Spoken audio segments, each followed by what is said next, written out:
You on the show. We're focusing on the by-elections which will be held next week on Thursday, but it would appear there's a lot of focus on the Mbeere North contest. And the concern is that the influence that comes from outside, mainly national level leaders on the contest in Mbeere North, is more about national politics more than electing a local leader. That it's more about the contest between Gachagua and Professor Kindiki, and not really the candidate that Senator Muthende has mentioned, or the other one for the Democratic Party. Do you agree that there's too much influence from national politics that could end up denying even the local voters a chance to elect a leader of their choice? Thank you, Fred, and good morning to you.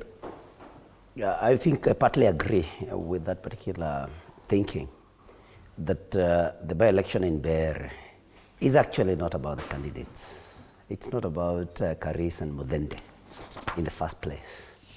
And why I say this, Fred, is because, you know, when President Ruto decided to impeach Rigathi Gachagua, one of the things that he decided to do in his very evil mechanisms and schemes, he decided to divide Mount Kenya into two.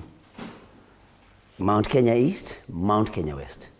And you are aware that Honorable Roko then read a statement at a hotel in Embu called Isaac Walton, or something like that, where they said that they were breaking away as Mount Kenya East, and they referred to Embu, Tharaka Nithi, and Meru counties as Mount Kenya East.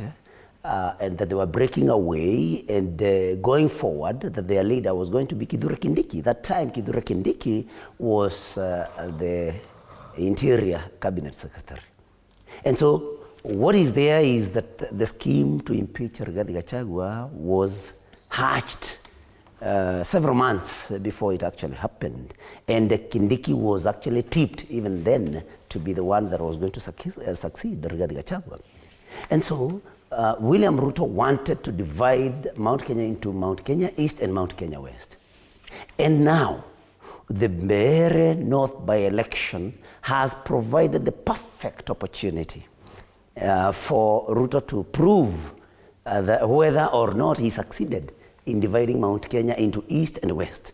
And that is why there is that kind of interest in the Mbeere North by-election. And I have had my sister and friend and colleague, Senator Tabitha, of course, because she's in UDA and supports government, say that people should elect Muthende, that's a UDA candidate, because of leadership. This is somebody who actually did not even vote there last time.